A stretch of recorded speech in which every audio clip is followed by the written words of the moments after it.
हरिः ओम् श्री गुरुभ्यो नमः हरिः ओम् ॐ पार्थाय प्रतिबोधितां भगवता नारायणेन स्वयं व्यासेन ग्रथितां पुराणमुनिना मध्ये महाभारतम् अद्वैतामृतवर्षिणीं भगवतीम् अष्टादशाध्यायिनीम् अम्ब त्वामनुसन्दधामि भगवद्गीते भवद्वेषिणीम् यं ब्रह्मा वरुणेन्द्ररुद्रमरुतः शृण्वन्ति दिव्यैस्तवैः वेदैः साङ्गपदक्रमोपनिषदैः गायन्ति यं सामगाः ध्यानावस्थिततद्गतेन मनसा पश्यन्ति यं योगिनः यस्यान्तं न विदुःसुरासुरगणाः देवाय तस्मै नमः। ॐ सहना भवतु सहनौ भुनक्तु सह वीर्यं करवावहै तेजस्विनावधीतमस्तु मा विद्विषावहै। ॐ शान्ति शान्ति शान्तिः। छठो अध्याय श्लोक 7 जितात्मानः प्रशान्तस्य परमात्मा समाहितः शीतोष्णसुखदुःखेषु तथा मानापमानयोः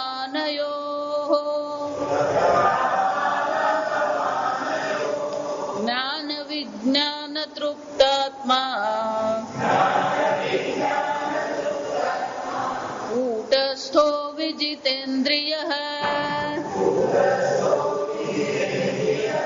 युक्त इत्युच्यते योगी समलोष्ठाश्मकाञ्चनः सुहृन्मित्रार्युदासीन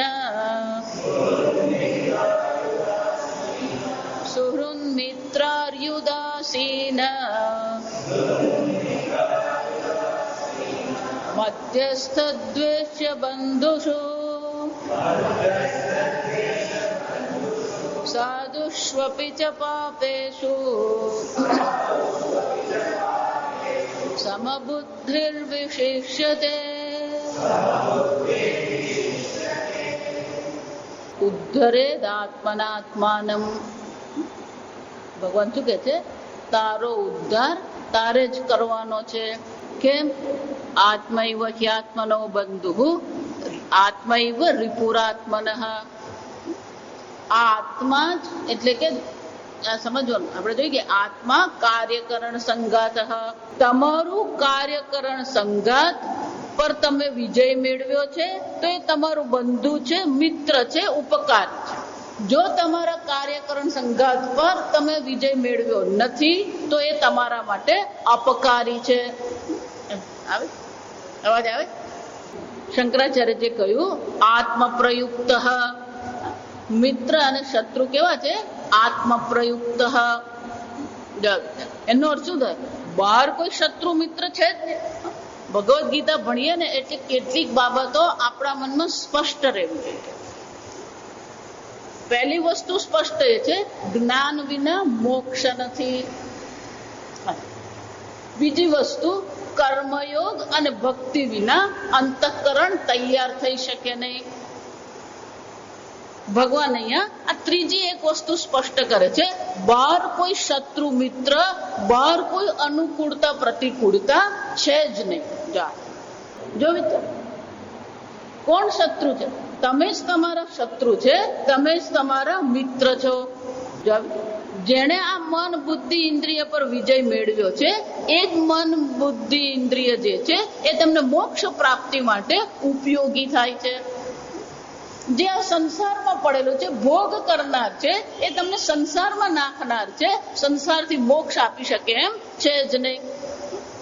અને છેવટે એ બ્રહ્મ જ્ઞાન મેળવવા માટે જે ધ્યાન આત્મચિંતન કરવાનું છે, આત્મચિંતન માટેની ભગવાન અહીંયા પૂર્વ તૈયારી દર્શાવી રહ્યા છે. એ પૂર્વ તૈયારી રૂપે ભગવાન શું કહી રહ્યા છે? જીતાત્માન પ્રશાંતસ્ય. બહુ સુંદર શ્લોક છે. વિજય મેળવ્યો એટલે શું? આ કાર્યકરણ સંઘાત પર વિજય મેળવ્યો એ કોણ છે? જીતાત્માન પ્રશાંતસ્ય. જીતાત્મા છે, એને પોતાના શરીર પર, મન ઇન્દ્રિય પર વિજય મેળવ્યો છે. પ્રશાંતસ્ય, એનું પહેલું લક્ષણ કયું છે? પ્રશાંત. જા સમજ. તમારું મન શાંત રહી શકે છે કે નહીં? તમારું મન પ્રસન્ન રહે છે કે નહીં?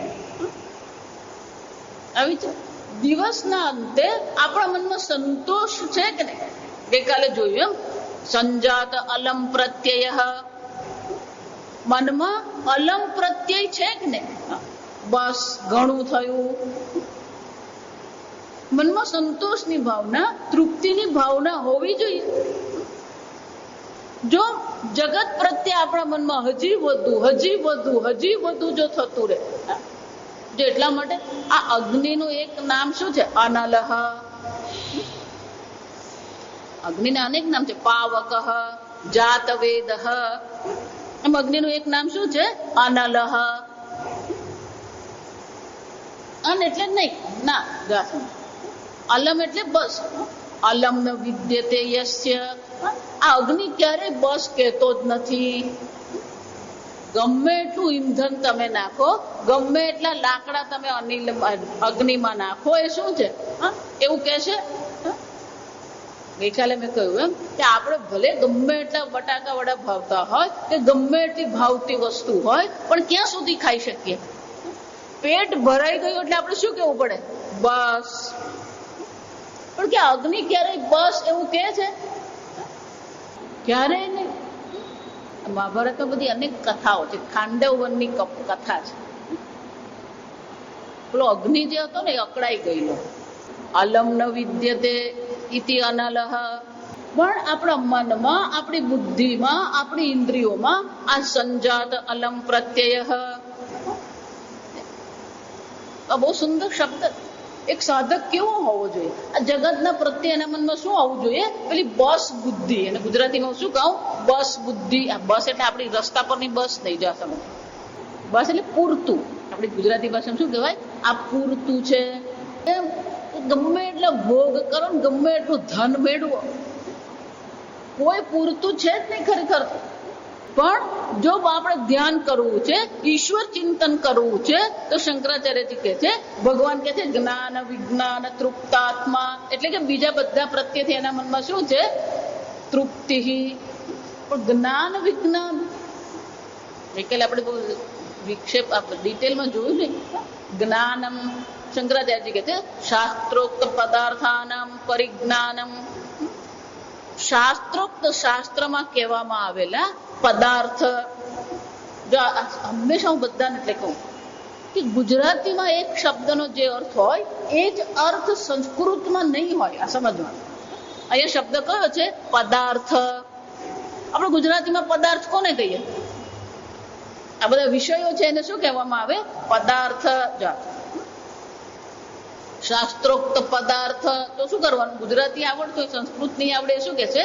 શાસ્ત્રમાં કહેવામાં આવેલા પદાર્થો. પદ. પદ એટલે શબ્દ. પદનો શું થાય? શબ્દ. અર્થ એટલે એનો અર્થ, એનો વિષય. ધારો કે એમ કહું લીલી, તો લીલી શું થયો? પદ. પણ લીલી પદ કોનો નિર્દેશ કરે છે? આ પુષ્પનો. આ બહુ સુંદર છે. આ સમજજો. આ ખાલી એક જ શબ્દ પર આપણે આખો એક વર્ગ લઈ શકીએ. આ સમજજો. પદ શબ્દ. અર્થ, એનો અર્થ શું છે? તો કે લીલી એમ જયારે શબ્દ કહું તો એનો અર્થ શું થાય? આ લીલી પુષ્પ થાય. અસમ. તો શાસ્ત્રમાં પણ અનેક પદ કહેવામાં આવ્યા છે, પણ એ બધા પદના અર્થ આપણને ખબર છે? નિત્ય, સત્ય, જ્ઞાન, અનંત, શાશ્વત, નિર્ગુણ, આ બધા શબ્દ છે, પણ એના અર્થ આપણી પાસે છે? ભલે આપણે એમ કહીએ નિત્ય, પણ નિત્ય કોને કહેવાય? ત્રિકાલે તિષ્ઠતિ, ત્રણે કાળમાં એક સમાન હોય, એ કયું તમે અર્થ કયો એનો?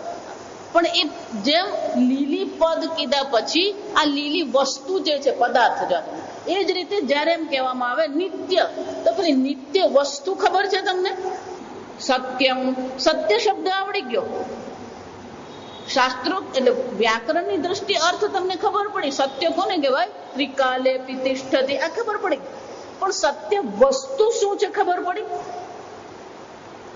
એટલે શંકરાચાર્ય શું કે છે? શાસ્ત્રોક્ત પદાર્થાનામ પરિજ્ઞાન. આ બધા જે પદાર્થ છે એનું સારી રીતે શું હોવું જોઈએ? જ્ઞાન હોવું જોઈએ. સત્યમ જ્ઞાનમ અનંતમ બ્રહ્મ. આમ શાસ્ત્રના શબ્દ આપણી પાસે છે, એ જે શબ્દ છે એનો અર્થ પણ ધારો કે પણ તમે સમજ્યા, પણ એ જે વસ્તુ છે, જે વસ્તુનો એ શબ્દ નિર્દેશ કરે છે, એ વસ્તુ પકડાય ખરી? જો ઈશ્વર ખબર છે, ઈશ્વર, રામ, કૃષ્ણ, ગણેશ, અંબામાં, પણ એનું પરિજ્ઞાન એટલે કે પરિતઃ, પૂર્ણ જ્ઞાન છે ખરું આપણી પાસે? આવી તો ઈશ્વર કોને કહેવાય? એટલે મળે કહું, આજકાલ જે આ બાળકોને શીખવવામાં આવી રહ્યું છે એ બહુ ખોટી દિશામાં જઈ રહ્યું છે. ગુજરાતીમાં જે બાળકો માટેના જે આપણે શું કહેવાય એને, બાળકો માટેના જે કાવ્યો હતા, મને કહો ને પરમેશ્વર કેવો હશે, ક્યાં રહેતો હશે, શું કરતો હશે, મારો પ્રભુ તો નાનો છે, દુનિયાભરનો રાજા છે, મીઠી મુરલી વગાડે છે, રૂમઝુમ નાચે છે. બાળપણથી જ આ સંસ્કાર આપવાના હોય, આ સમજો. અને મને કે ભરતર સંસ્કાર આપણે આપે શું આપે? Twinkle twinkle little star. એકે ટ્વિંકલ એ નથી ને એકે લિટલ એ નથી. એનો અર્થ આ પરિજ્ઞાન છે નહીં. આપણે જ્ઞાન કયું આપી રહ્યા? ખોટું જ્ઞાન આપી રહ્યા. તારાઓ અનેક વિશાળ તારાઓ છે, અને એકે તારો ઝબૂકતો નથી. પશ્ચિમની સંસ્કૃતિ કાલ્પનિક છે. ભલે એમની પાસે વિજ્ઞાન ઘણું છે ને સ્વચ્છતા ઘણી છે ને શિસ્ત પણ ઘણું બધું જ છે, પણ અશિસ્ત એટલું જ છે. અહીંયા આવીને આગલે દિવસે એક ભાઈ સાથે 2 કલાક અમારે ડિસ્કશન થયા. મેં કીધું તમે ભલે આ પુસ્તક લખો, પણ આ પુસ્તકમાં ક્યાંય એવો વાક્ય ન હોવું જોઈએ જે ભારતીય સંસ્કૃતિનું નીચું બતાવે. આ સમજો, એમણે પુસ્તક લખેલું છે 40-50 પાનામાં.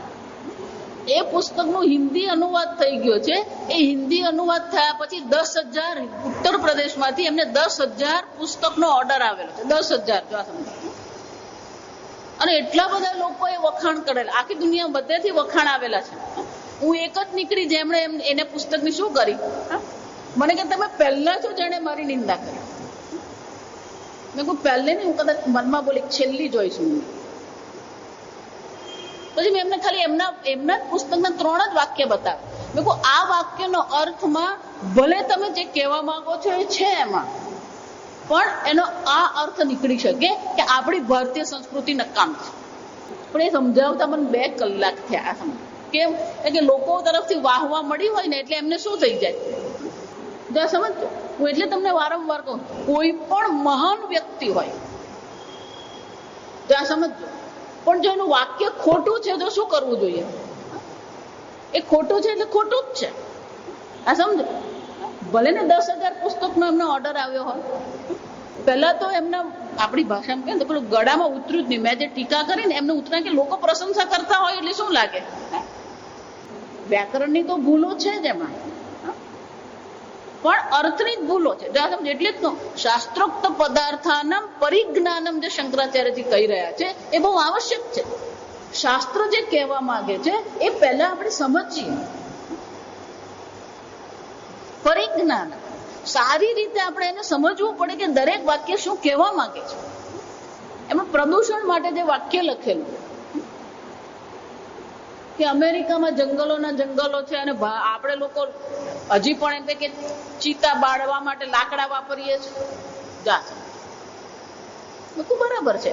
મને કે ના એમ નહીં, પણ આપણે ત્યાં હવે ગેસ નો આવી ગયું, પછી પેલું સ્મશાનમાં શું કહેવાય ઇલેક્ટ્રિકલ આવી ગયું. એ બરાબર છે, પણ તમે જો એમ કહેતા હોય કે ચીતા માટે લાકડા બાળીએ છે એટલે તમે એમ બતાવી રહ્યા છો કે આપણી જે પદ્ધતિ છે ખોટી છે અને પેલો જે કરી રહ્યો સાચું છે. પરદેશમાં તમે જુઓ બધાના ઘર લાકડાના જ બનેલા છે. આ સમજ, ઠંડી જેટલી પડે કે આ ફરસ એ લોકોને કામની જ નથી, એ લોકોને લાકડાને બનાવવું જ પડે.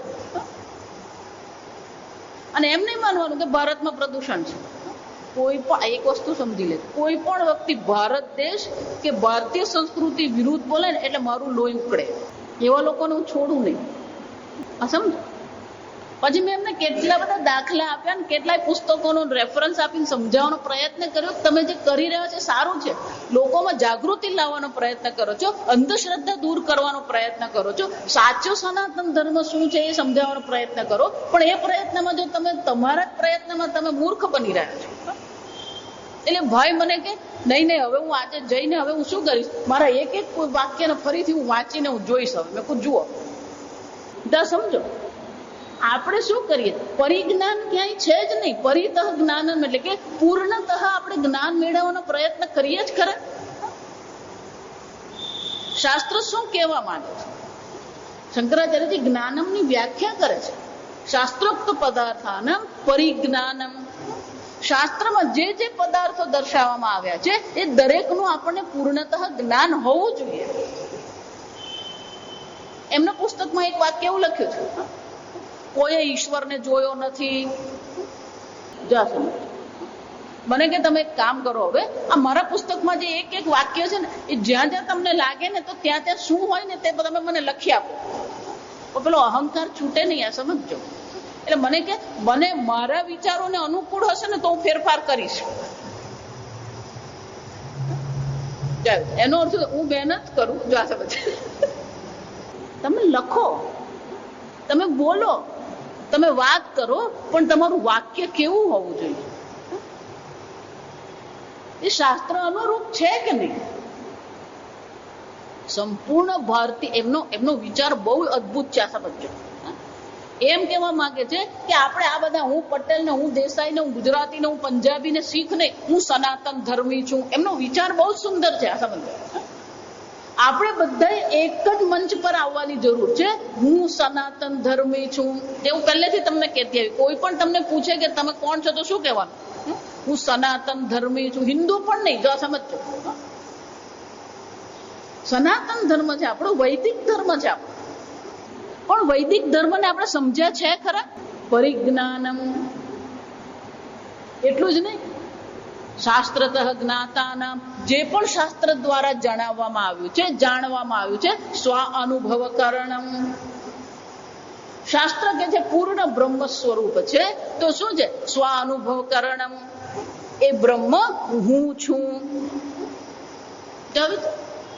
પહેલા ઈશ્વર અસ્તિ, પછી શું છે? ઈશ્વર અસ્મિ. સંપૂર્ણ વેદાંત આ બે શબ્દોમાં જ છે. પહેલા છે અને પછી છું. આ બહાર જઈએ ને, આપણે ગુજરાતની બહાર ગયા હોય ને પછી આપણે બે ગુજરાતીઓ વાત કરે ને પછી બધા આવીશું કે આ તમારે ગુજરાતીમાં બે જ વસ્તુ છે ને છું. આ છે છું શું છે તમારું? એમ કે આખું વેદાંત જ એમ છે. પહેલા શું છે? સત્યમ જ્ઞાનમ અનંતમ બ્રહ્મ છે, અસ્તિ બ્રહ્મ. પણ એ બ્રહ્મ શું થયું છે? અસ્મિ બ્રહ્મ સ્વ અનુભવ કરણમ. એટલે જ કહું કે શાસ્ત્રનું જ્ઞાન ધારો કે પણ મેળવી લીધું, આ સમજો, પણ તમારો અનુભવ શું છે? ભગવાન તો કે છે ન જાયતે મ્રિયતે વા કદાચિત નાયમ હંતિ ન હન્યતે, પણ સ્વ અનુભવ શું છે? ન જાયતે, મારો ક્યારેય જન્મ થયો નથી, મારું ક્યારે મૃત્યુ થતું નથી. હવે દેહિનોસ્મિન યથા દેહે કૌમારમ યૌવનમ જરા, આગળ ભગવાન કહી ગયા બધું. હું દેહી છું, જેને શું છે? આ શરીર છે, આ દેહ છે, આ દેહની કુમાર અવસ્થા છે, આ દેહની યુવા અવસ્થા છે, આ દેહની વૃદ્ધ અવસ્થા છે. પણ આત્મા કેવો છે? નિત્ય અવધ્યો, એમ એનો કોઈ વધ કરી શકે નહીં. એ કેવો છે? નિત્ય છે, કોઈ પ્રકારનું પરિવર્તન એમાં છે જ નહીં. શંકરાચાર્ય કહે છે, ભગવાન કહી રહ્યા છે જ્ઞાન વિજ્ઞાન તૃપ્તાત્મા. એની તૃપ્તિ ક્યાં છે? એનો સંતોષ ક્યાં છે? આ જ્ઞાન અને વિજ્ઞાનમાં જ જેની બુદ્ધિ લાગી છે. જો એટલે કે વેદાંત થોડુંક એકેડેમિક ખરું, આ સમજ. એકેડેમિક એટલે કે જેમ પેલું તમે ભૌતિક શાસ્ત્ર ભણો ત્યારે શું કરવું પડે? પેલા બધા ભૌતિક શાસ્ત્રના નિયમો મોઢે કરવા પડે, પેલા બધા પ્રયોગ કરવા પડે. એમ વેદાંત પણ શું કે છે? આ જે ભણી રહ્યા છે બધું તમને યાદ રહેવું જોઈએ. ભલે શ્લોક યાદ નહીં રહે, પણ શ્લોકનો અર્થ તો આપણને યાદ હોવો જ જોઈએ. મંત્ર આપણે ઉપનિષદના યાદ નથી, પણ મંત્રમાં શું કહેવામાં આવ્યું એ તો આપણે ધ્યાનમાં હોવું જ જોઈએ. આગળ આ બધું આવશે, ખબર પડશે કેમ જરૂરી છે. જ્ઞાન વિજ્ઞાન તૃપ્તાત્મા એટલે શંકરાચાર્ય શું કહે છે? સંજાત અલમ પ્રત્યય, જેના અંતઃકરણમાં અલમ પ્રત્યય છે, એની તૃપ્તિ ક્યાં છે? આ શાસ્ત્ર અધ્યયન કરવું, શાસ્ત્ર અધ્યયન કરાવવું, એમાં જ એની તૃપ્તિ છે. અને શાસ્ત્રમાં જે સમજાવવામાં આવ્યું છે એનો પોતાનો અનુભવ કરાવવો. આ અનુભવ શબ્દ બહુ જોખમકારક છે. આગળ અનેક વાર કહે મને આત્માનો અનુભવ થયો, બીજો કોઈ શબ્દ નથી. શબ્દના અભાવને કારણે શંકરાચાર્યજીએ અનુભવ શબ્દ વાપરવો પડે છે. આ સમજો, કારણ કે આત્માનો અનુભવ, આ શબ્દ શું બતાવે? મને લીહીનો અનુભવ થયો, મને મોબાઈલનો અનુભવ થયો, એમ હવે શું થયું? મને આત્માનો અનુભવ થયો. અનુભવ શબ્દ આવે એટલે અનુભવ કરનાર હું અને અનુભવનો વિષય આત્મા બે છે નથી. તમે સ્વયં છો. સર્વ અનુભવ પહેલા તમે છો. પ્રમાતરી સતી સિદ્ધે સતી, શંકરાચાર્ય આગળ આ બધી ચર્ચા કરી કે પેલું પ્રમાતા અનુભવ કરનાર પેલો ચૈતન્ય સ્વરૂપ આત્મા છે, પછી જ બધા અનુભવ છે. જો તમે જ નથી તો અનુભવ છે? એનો અર્થ શું થયો? અનુભવ પહેલા તો કોણ સિદ્ધ થાય છે? આ પુષ્પ છે એમ સિદ્ધિ થઈ, કારણ કે તમે એને દર્શન કરે. જા સમજો, દર્શન ક્રિયા દ્વારા આ પુષ્પ છે એમ તમે સિદ્ધ કર્યું. પણ આ સિદ્ધ થાય એ પહેલા શું સિદ્ધ થવું જોઈએ? પ્રમાતરી સિદ્ધે સતી. હું પ્રમાતા જ્ઞાતા છું એ પહેલા સિદ્ધ થવું જોઈએ. હું જ્ઞાતા છું તો પછી જ્ઞાન છે, હું જ્ઞાતા છું તો પછી જ્ઞેય છે. પણ જો જ્ઞાતા જ નથી તો જ્ઞેય અને જ્ઞાન છે નથી. કોઈ પણ અનુભવ હોય, આ વિચારી જોજો. પછી દિવ્ય અનુભવ હોય. હમણાં એક બેન મને કે મને ફોન કરે, અડધો કલાક મારી સાથે વાત. જો જાત જાતના લોકો હોય, મને કે હું યુટ્યુબ પર સહજ સમાધિ કરું છું. ક્યાં ગળી? યુટ્યુબ પર. એક બેન છે યુટ્યુબ પર શું કરાવે છે? આ સહજ સમાધિ કરાવે છે. મારો નિયમ પહેલો કયો છે? કોઈને ના પાડવાની નહીં. મને કે આ સહજ સમાધિ મેં સાંભળી ખરી, પણ પછી આ ઉપનિષદ ને ગીતા ને બધું શું છે? સહજ સમાધિ મને લાગી, જો આ વિચારી જોજો. પણ સહજ સમાધિ થઈ પહેલા તમે હતા કે નતા? તો સહજ સમાધિ અનુભવ છે કે આત્મા છે? સમજાય પ્રશ્ન? સહજ સમાધિ અનુભવ છે કે આત્મા છે? અનુભવ છે. જો સમજો આ વિચાર. સહજ સમાધિ તમે એમ કહો છો, પછી બાકીના વખતમાં શું છે? અસમાધિ. સમાધિમાં આત્માનો અનુભવ થયો, પછી બાકીના વખતમાં શું છે? અનાત્માનો અનુભવ. છઠ્ઠો અધ્યાય પૂરું થતા સુધીમાં ધ્યાન માટે કે સમાધિ માટેના તમારે જેટલી પણ માથાકૂટ મગજમાં હશે ને, જેટલી પણ ગેરસમજ હશે, બધી નીકળી જશે. હું આત્મા છું એ કોઈને કહેવાની જરૂર છે? તું છે એમ કહેવાની જરૂર છે? તું ચૈતન્ય છે એમ કહેવાની જરૂર છે કોઈને? ભલે પેલા પર ગુસ્સો કરીને કે જડ થાંભલાની જેમ ઉભો, ભલે કહીએ, પણ જેને કહ્યું એ ચેતન છે, જડ છે. હું છું અને હું ચૈતન્ય સ્વરૂપ છે એ કોઈને કહેવાની જરૂર નથી. આ સમજો. એને અનુભવની જરૂર જ નથી, તમે છો જ. પણ ખરેખર અહીંયા જે સ્વાનુભવ કહેવામાં આવી રહ્યો છે, કઈ દ્રષ્ટિએ? તમે અત્યારે તમને પોતાને જે રીતે ઓળખો છો એ તમારું સ્વરૂપ નથી. તમે અત્યારે પોતાને શું માની રહ્યા છો? હું અલ્પ છું, હું જીવ છું, હું જન્મ મરણ વાળો છું. એટલું જ ને. પછી બધું ઘણી છે પૂછડી એની. એક વાર હું દેહ છું એમ કહ્યું એટલે પછી શું થવાનું? હું દેહ છું, પછી હું ગરડો છું, જુવાન છું, લાંબો છું, ટૂંકો છું, કાળો છું, ગોરો છું. હું ઇન્દ્રિય છું, મારી આંખ તો બિલાડી જેવી અંધારામાં જુએ. હું મન છું, પછી હું વિક્ષિપ્ત છું, હું શાંત છું. બુદ્ધિની દ્રષ્ટિએ હું જ્ઞાની છું, હું અજ્ઞાની છું. તમે તમારા વિશે શું વિચારો છો? સ્વાનુભવ કરણનો અર્થ શું થાય? તમે તમારા વિશે શું વિચારો છો અને શાસ્ત્ર તમારા વિશે શું કહે છે? ભગવાન વારંવાર અહીંયા કહી ગયા, આ આત્મા કેવો છે? નૈવ કિંચિત કરોમિતિ, હું કઈ કરતો જ નથી. પશ્યન શૃણ્વન સ્પૃશન જિજ્ઞા, આ બધી ક્રિયાઓ થઈ રહી છે. ઇન્દ્રિયાણી ઇન્દ્રિયાર્થેભ્યઃ વર્તન્તે.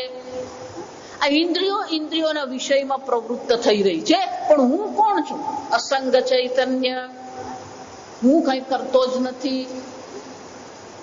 માતાજી બધું જ હું કરું, મારા વગર કરવા વાળું કોણ? શરૂ ત્યાંથી થાય. ગીતા કહે છે હું કઈ કરતો નથી. સ્વાનુભવ કરણ એટલે કે જે પ્રકારે આત્મા તત્વનું નિરૂપણ કરવામાં આવ્યું છે એ પ્રકારે તમે પોતાને સમજો છો કે નહીં? આત્મા અકર્તા અભોક્તા છે. નાયમ હંતિ ન હન્યતે. હનંત્રિયાના કર્તા પણ તમે નથી. ન હન્યતે એટલે કે હનંત્રિયા તમારા પર થઈ નથી, એટલે કે ભોગતા પણ તમે નથી. આત્મા કેવો છે? અસંગ, કૂટસ્થ, નિત્ય સર્વગત સ્થાણુ અચલોયમ સનાતન. શંકરાચાર્યજી કહે છે એ સ્વ અનુભવ થવો જોઈએ. એને વિજ્ઞાન કહેવામાં આવે. જ્ઞાન વિજ્ઞાન તૃપ્તાત્મા, જેની તૃપ્તિ, જેનો આનંદ ક્યાં છે? આ શાસ્ત્ર અધ્યયન કરવું, શાસ્ત્ર અધ્યયન કરાવવું, એનો અનુભવ જે છે. જો એટલે વારંવાર તમને કહું, વેદાંત કે ગીતા જયારે સમજાય, પણ આટલું તો સમજી લો, હું કઈ કરતો નથી, હું અસંગ છું. કોઈ વસ્તુ તમને પકડી શકે એમ છે જ નહીં. કોણ તમને પકડી શકે? ઘડો હોય, ઘડાને આપણે દોરડાથી બાંધીએ, પણ તમને બાંધનાર કોણ છે? આપણે બંધનનો અનુભવ કરી રહ્યા છીએ. આપણને મુક્તિની ઈચ્છા છે, મોક્ષની ઈચ્છા છે, પણ બાંધનાર કોણ છે? બંધાઈ ગયા. આપણી બધાની બુદ્ધિ કેવી છે? હમણાં એક સરસ મજાનો ફોટો આવે, ઘોડો. જો આ સમજો, ઘોડાની શક્તિ એટલી બધી હોય. એટલા માટે આ ગાડી છે, મોટર બાઇક છે, એમાં પણ હોર્સ પાવર એવું કહેવામાં આવે. પણ એ ઘોડાને આવી આ પ્લાસ્ટિકની ખુરશીથી બાંધેલો હતો ને પેલો ઘોડો ઉભેલો હતો. કેમ? હું બંધાયો, પણ એટલે પણ તું જોતો ખરો તને શાની સાથે બાંધેલો છે. એમાં આપણે પણ શું છે? માતાજી અમારે કેટલી માથાકૂટ, કોણે તમને બાંધ્યા? કોણ તમને બાંધે છે? જો સમજો, આ જગત તમને બાંધે છે, આ વિષયો તમને બાંધે છે, સગાવાલા તમને બાંધે છે. આત્મૈવ હિ આત્મનો બંધુ. સંબંધ શબ્દનો અર્થ જ છે સમ્યક બધનાતિ ઇતિ સંબંધ. જે સારી રીતે તમને બાંધીને રાખે ને એને જ સંબંધ કહેવાય. વિના રજ્જુ, કોઈ દોરડું છે જ નહીં. પેલા ઘોડાને તો દોરડાથી બાંધેલો છે. જો તમે, તમારે તો કોઈ દોરડું જ નથી. દોરડા વગર પણ શું થઈ ગયા છે? બધોહમ. ભગવાન કહે છે કોઈ તમને બાંધનાર છે જ નહીં. કોઈ કર્મ તમને સ્પર્શી શકે એમ છે જ નહીં. આત્મામાં કોઈ કર્તૃત્વ નથી, ભોક્તૃત્વ નથી, આસક્તિ નથી. અસંગોહમ, અસંગોહમ. હું અસંગ છું. એક શબ્દ શાસ્ત્રનો પકડો. જો આ સમજો, શાસ્ત્રોક્ત પદાર્થ કીધા ને, એક શાસ્ત્રનો શબ્દ પકડીએ અને એના પર શું કરીએ? આપણે ચિંતન કરીએ. પૂર્ણોહમ સત્યમ જ્ઞાનમ અનંતમ બ્રહ્મ. સત્યમ બ્રહ્મ, જ્ઞાનમ બ્રહ્મ, અનંતમ બ્રહ્મ. હું અનંત છું. માતાજી મારા શાળાનું નામ અનંત છે. અનંત એટલે કોઈ પણ પ્રકારની મર્યાદા નથી. દેશ કાલ વસ્તુ અપરિચ્છિન્ન. કોઈ મર્યાદા, જેટલી પણ મર્યાદા છે કોની છે? આ શરીરની મર્યાદા છે, ઇન્દ્રિયની મર્યાદા છે, મનની મર્યાદા છે, બુદ્ધિની મર્યાદા છે. પણ ચૈતન્યની કોઈ મર્યાદા છે? આના પર ચિંતન કરવાનું. જો સમજ, સ્વાનુભવ કરણે છે કે આ પ્રકારે આપણે ચિંતન કર્યા. તમને હું ચિંતન કરાવું છું. જો સમજ, બંધન માટે આગળ કહ્યું એમ ઘડો અને દોરડા બે જોઈએ તો પેલું બંધન શક્ય બને. પણ આત્મા ચૈતન્ય સ્વરૂપ છે, એને બાંધનાર કોઈ શક્ય છે? ચૈતન્ય કેવું છે? એક અદ્વિતીય, બીજું છે જ નહીં. કોણ તમને બાંધે છે? સતઃ ભાવઃ ન વિદ્ય. એક સત સ્વરૂપ આત્મા તમે છો, પણ બીજો છે આત્મા. અને અનાત્મા તમને બાંધી શકે? બીજો આત્મા નથી એટલે બંધન શક્ય નથી. અનાત્મા તમને બાંધી શકે? આ દેહ તમને બાંધી શકે છે? કેમ? એટલે અનાત્મા કોને કહેવામાં આવે? એ અસત છે, જડ છે, મિથ્યા છે. દોરડો અને ઘડા બંનેની સત્તા, એને શાસ્ત્રમાં શું કહેવામાં આવે? સત્તા, અસ્તિત્વ, એ સમકક્ષ છે. જેવી રીતે ભૂખ અહીંયા જાગ્રતમાં લાગી છે, સ્વપ્નનું ભોજન જાગ્રતની ભૂખ તમારી સમાવી શકે? અને સ્વપ્નમાં ભૂખ લાગી અને ભૂખને કારણે જાગી ગયા એટલે શું કરવાનું? જાગ્રતમાં ખાવાનું. કેમ? જાગ્રતની ભૂખમાં જાગ્રતનું ભોજન જોઈએ. સ્વપ્નમાં ભૂખ લાગી તો ભોજન પણ શું હોવું જોઈએ? સ્વપ્નનું ભોજન. કારણ કે બંનેની સત્તા કેવી છે? સમાન છે. પણ આત્માની જે સત્તા છે એવી સત્તા બીજી કોઈની છે ખરી? સદૈવ સૌમ્ય ઇદમગ્ર આસીત એકમ એવ અદ્વિતીયમ. એક જ છે, અદ્વિતીય છે. બીજું છે જ નહીં. તમને કોણ બાંધે છે? જો સમજો, બીજું છે જ નહીં તો તમને કોણ રંગ લગાવવાનું? અસંગ, કોઈ સંગ નથી. આમ શાસ્ત્રના જે પદાર્થ જે છે એનું એકવાર શાસ્ત્રના શબ્દનું સારી રીતે જ્ઞાન મેળવ્યું પછી એ જ જ્ઞાનને શું કરવાનું છે?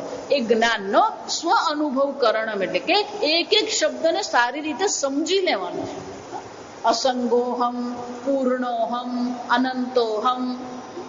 એટલે શંકરાચાર્યજી કહે છે આ પ્રકારથી જેની બુદ્ધિમાં આ શાસ્ત્ર અધ્યયન કરવું, શાસ્ત્રના એક એક શબ્દને સારી રીતે સમજવો અને એનો અનુભવ કરવો, એમાં જેની શું છે? તૃપ્તિ. આપણી બુદ્ધિમાં આના સિવાય બીજું કઈ હોવું જ નથી. તત્ચિંતનમ, તત્કથનમ, અન્યો અન્ય તત્ પ્રબોધનમ. એનું જ ચિંતન કરીએ, એનું જ કથન કરીએ. બે જણા બેઠા છે તો પણ શું ચિંતન કરીએ? તમે કાલે દેખાયા નહીં, કેમ નતા આવ્યા? પણ એના કરતા કાલે તમે નતા આવ્યા અને કાલે આટલું આટલું કહેવામાં આવ્યું એ કોઈ નહીં કહે. એતદ બ્રહ્માભ્યાસમ વિદુહુ, અને બ્રહ્મ અભ્યાસ કહેવામાં આવે. સતત એ આત્મચિંતન આપણે કરીએ. બીજા સાથે વાત કરીએ તો પણ કઈ વાત કરીએ? આત્મચિંતનની જ વાત કરીએ.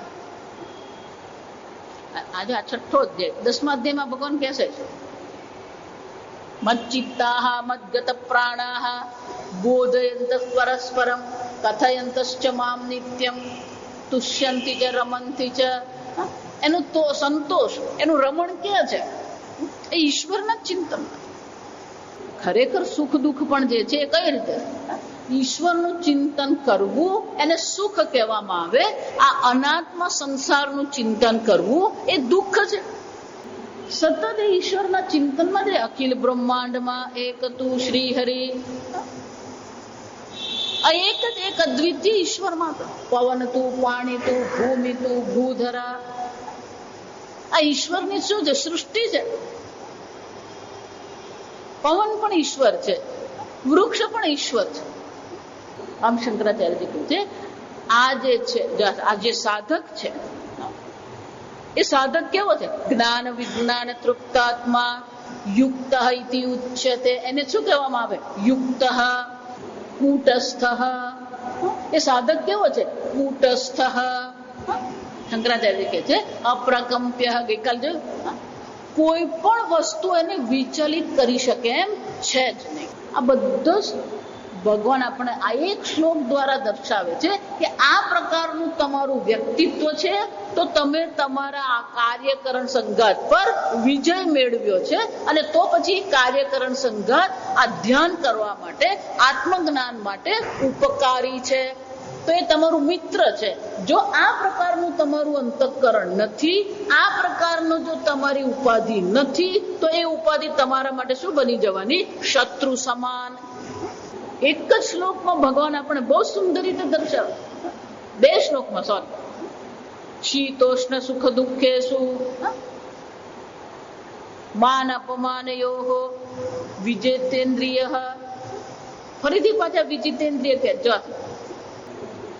યુક્ત ઇતિ ઉચ્યતે સમાહિતઃ. અને એને શું કહેવામાં? યોગી. આપણે તો યોગી એમ, કોઈ પણ યોગી એમ કે એટલે આપણા મગજમાં શું આવે? પદ્માસનમાં બેઠા છે ટટ્ટાર. ભગવાન અહીંયા આપણને યોગીની વ્યાખ્યા કરે છે. યોગી શું કરે છે? શાસ્ત્ર અધ્યયન કરે છે, શાસ્ત્ર અધ્યયનને સમજાવે છે, એક એક શબ્દને સમજે છે. કૂટસ્થ, કોઈ પ્રકારે વિચલિત થતો નથી. ગમે એવો પહાડ તૂટે ને તોય વિચલિત થવાની જરૂર નથી. ભગવાન ભગવાનનું કામ કરી રહ્યો છે, આપણે આપણું કામ કર. આ જગત ચલાવવાનું કામ ભગવાને તમને સોંપ્યું જ નથી. પણ આપણે શું માનીએ? શકટનો ભાર જેમ શ્વાન તાણે. એટલે હું બધાને એમ કહું, આ ભગવાનની નાટક કંપની છે. આ ભગવાનની શું છે? આ ભગવાનની નાટક કંપની. એ નાટક કંપનીમાં તમારા મારા જેવા 2-4 જણા ઓછા થઈ જાય તો ભગવાનની નાટક કંપની બંધ થવાની જ નથી. આ એ ચાલતી જ રહે. કેટલાય આવ્યા ને કેટલાય ગયા. અનેક વાર સૃષ્ટિ થઈ, અનેક વાર સ્થિતિ થઈ, અનેક વાર સંહાર થઈ ગયો. સંપૂર્ણ સૃષ્ટિનો સંહાર થઈ ગયો અને વળી પાછી ભગવાને શું કર્યું? સૃષ્ટિ કરી. આ પહેલી સૃષ્ટિ નથી, અનાદિકાળથી આ ચાલતું. એટલે લોકોને ચિંતા છે આ પૃથ્વીનું શું થશે. પણ કોણ તને પૂછ્યું કોણે શું થશે? આપણું કામ આ જ છે. પ્રશાંત જીતાત્માનઃ પ્રશાંતસ્ય પરમાત્મા સમાહિતઃ શીતોષ્ણ સુખ દુઃખેષુ તથા માન અપમાનયોઃ જ્ઞાન વિજ્ઞાન તૃપ્તાત્મા કૂટસ્થઃ વિજિતેન્દ્રિયઃ યુક્ત ઇત્યુચ્યતે યોગી. આને યોગી કહેવાય. જો આ પ્રકારનું આપણું વ્યક્તિત્વ, આ પ્રકારનું આપણું જીવન આપણે બનાવવાની જરૂર છે. ધ્યાન કરવું હોય તો આ ભગવાન 2 શ્લોકમાં આપણને સંક્ષેપમાં દર્શાવી ગયા કે આ બધા સદગુણો આપણામાં હોય, આવા પ્રકારનું આપણું વ્યક્તિત્વ હોય, આવા પ્રકારનો આપણો વ્યવહાર હશે. સમલોષ્ઠાસ્મ કાંચન. હજી આ શબ્દ બાકી જ રહી ગયું. હજી યોગીનું એક લક્ષણ બાકી છે. સમલોષ્ઠાસ્મ કાંચન ઢેફું હોય, પથ્થર હોય કે સોનું હોય. એવું નથી કે આ યોગી જે છે, આ સાધક છે, એને સોનાની કિંમત ખબર નથી. સોનું એક દુર્લભ ધાતુ છે, બરાબર છે, પણ આ જગતમાં સોનાને સુરક્ષા માનવામાં આવે. આપણે ધનમાં, ઘરમાં, સોનામાં શું શોધીએ છીએ? સુરક્ષા જોઈએ. એ આપણું સુરક્ષા છે. પણ આ યોગી કેવો છે? એને કોઈ સુરક્ષાની જરૂર નથી. કેમ? જ્ઞાન વિજ્ઞાન તૃપ્તાત્મા, સ્વદેશે પૂજ્યતે રાજા, વિદ્વાન સર્વત્ર પૂજ્યતે. જ્ઞાન હોય ને તો પછી કોઈ અસુરક્ષા નથી. અજ્ઞાનમાં જ અસુરક્ષા, અરે અજ્ઞાનમાં જ અસુરક્ષાની ભાવના જાગે. ગમે એટલી આપણે સુરક્ષા મેળવીએ છતાંય આપણને શું લાગે છે? જો તમને કહો અસુરક્ષાની ભાવ, આપણો વલસાડમાં બેઠો ને એટલે એમ ના, માતાજી અમારું બધું બરાબર સલામત જ છે. પણ ધારો તમને એવું કહેવામાં આવે, ટ્રેનમાં એકલા બેસીને દિલ્હી જાઓ, તરત શું કહેશો? ના ભાઈ, એકલા નહીં જવાય. કોઈ દિવસ દિલ્હી ગયો જ નથી, દિલ્હી જઈને શું કરવું, અને દિલ્હી કા ઠગ. આ બધું અસુરક્ષાની ભાવના શું થઈ જાય? બહાર નીકળી આવે. પહેલા તો બોલો એકલો ટ્રેનમાં બેસવા જ તૈયાર નથી. હું અહીંયા કશે જાઉં તો માતાજી એકલા જ ગયા, એકલા ની આખી ટ્રેન ભરેલી હતી. આખી ટ્રેન ભરેલી હોય છતાં આપણે એકલા જઈએ તો મનમાં શાની ભાવના છે? અસુરક્ષાની ભાવના. જો વિચારી જુઓ.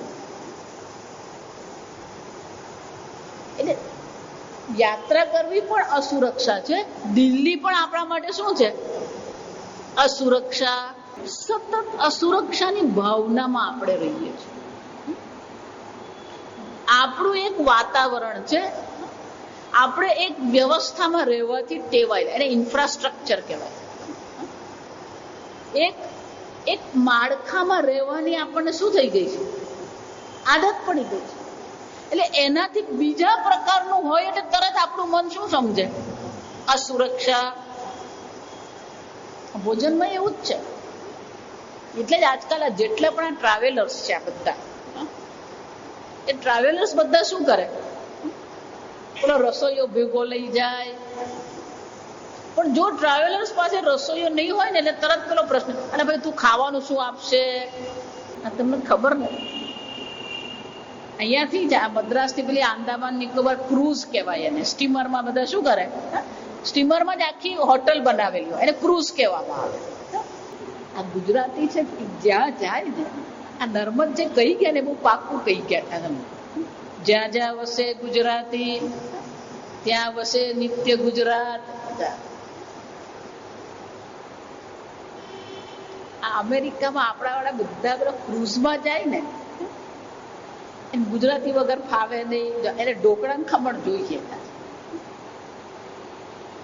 એટલે ત્યાંના ક્રૂઝ વાળા પણ શું કરે? બોલો ગુજરાતી રસોઈઓ રાખે. ભોજનની દ્રષ્ટિએ, ભાષાની દ્રષ્ટિએ, દેશની દ્રષ્ટિએ બધે આપણે શું સમજીએ? અસુરક્ષા છે.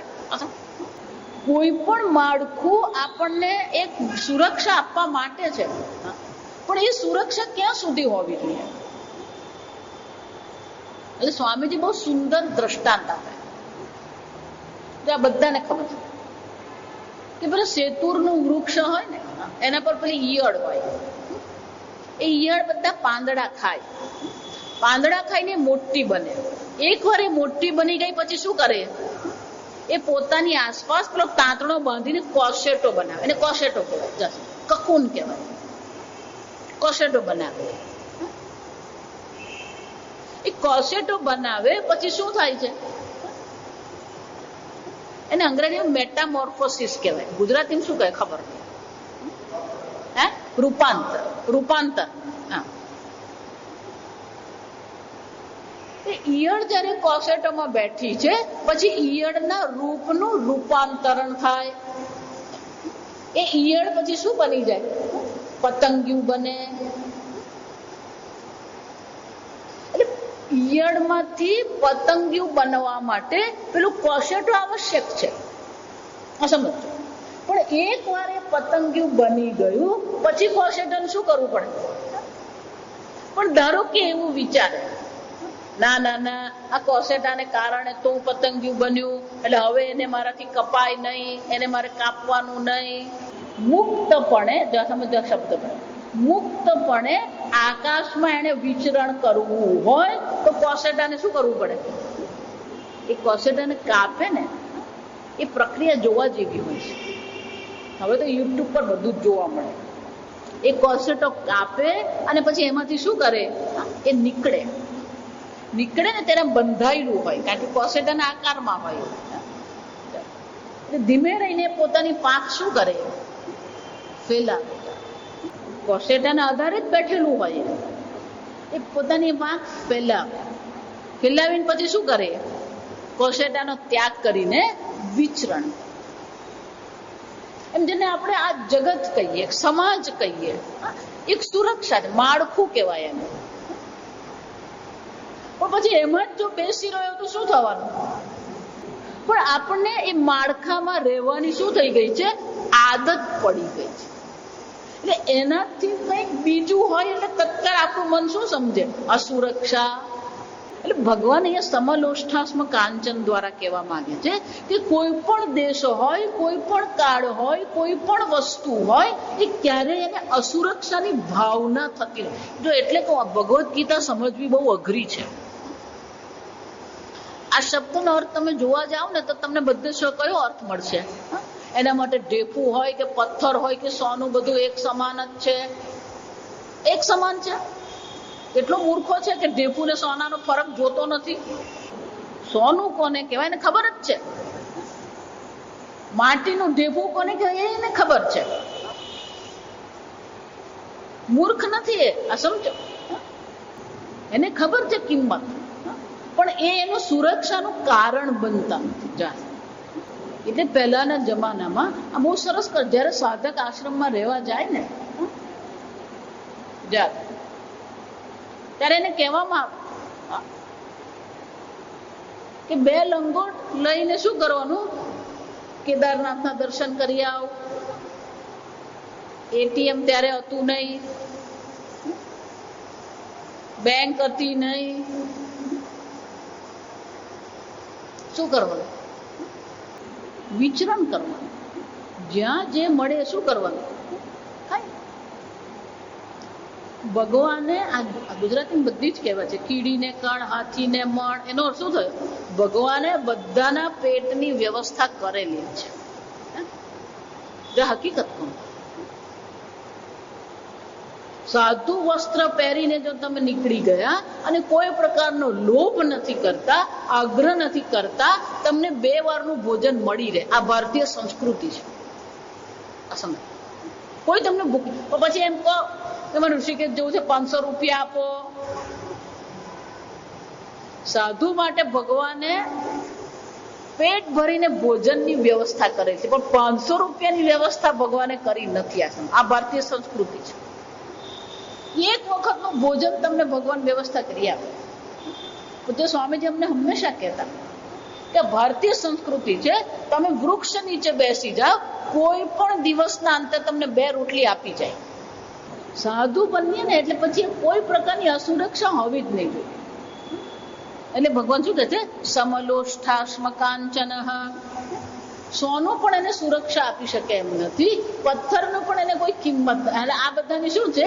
એની દ્રષ્ટિએ કોઈ કિંમત નથી. કોઈ સુરક્ષા નથી.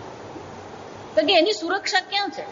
ન જાયતે મ્રિયતે વા કદાચિત નૈનમ છિંદંતિ શસ્ત્રાણી નૈનમ દહતિ પાવક. એની સુરક્ષા કોઈ મને મારી શકે એમ નથી, કોઈ મને પકડી શકે એમ નથી. આ એની સુરક્ષા. અને એટલે ભગવાન કહે છે જ્ઞાન વિજ્ઞાનમાં છે ને, જો આ મુખ્ય છે, આ સમજો અહીંયા બે મુખ્ય છે, જ્ઞાન વિજ્ઞાન તૃપ્તાત્મા કૂટસ્થ. કોઈ વસ્તુ એને વિચલિત કરી શકે એમ નથી, અને એની તૃપ્તિ ક્યાં છે? આ શાસ્ત્ર ચિંતનમાં. શાસ્ત્ર ચિંતન કરીને એના એક એક અર્થને સમજવાનો પ્રયત્ન કરવો, એમાં જ એનો આનંદ છે. ગઈકાલે કહ્યું એમ આ વિદ્યાનંદ એને કહેવામાં આવે, અને વિદ્યાનંદમાં જે તૃપ્ત થયો છે, પછી બહારની બધી વસ્તુ એને માટે કેવી બની જાય? ગૌણ બની જાય છે. આમ આ પ્રકારથી જેનું વ્યક્તિત્વ છે, એ જ વ્યક્તિત્વ તમને ધ્યાન કરવા માટે ઉપયોગી છે. આગળ આપણે આવતીકાલે. ઓમ સ્વસ્તિ પ્રજાભ્ય પરિપાલયન્તામ ન્યાયેન માર્ગેણ મહિમ મહિષાઃ ગોબ્રાહ્મણેભ્ય શુભમસ્તુ નિત્યં લોકા સમસ્તા સુખિનો ભવન્તુ કાલે વર્ષતુ પર્જન્યઃ પૃથ્વી સસ્યશાલિની દેશોऽયં ક્ષોભરહિતઃ બ્રાહ્મણાः સन्तુ નિર્ભયાઃ. ઓમ સર્વેષાં સ્વસ્તિર્ભવતુ સર્વેષાં શાંતિર્ભવતુ સર્વેષાં પૂર્ણં ભવતુ સર્વેષાં મંગલં ભવતુ સર્વે ભવन्तુ સુખિનઃ સર્વે સन्तુ નિરામયાઃ સર્વે ભદ્રાણિ પશ્યन्तુ મા કશ્ચિत् દુઃખભાગ્ ભવેत्. અસતો મા સદ્ગમય તમસો મા જ્યોતિર્ગમય મૃત્યોર્મા અમૃતં ગમય. ઓમ પૂર્ણમદઃ પૂર્ણમિદં પૂર્ણાत् પૂર્ણમુદચ્યતે પૂર્ણસ્ય પૂર્ણમાદાય પૂર્ણમેવાવશિષ્યતે. ઓમ શાંતિ શાંતિ શાંતિ.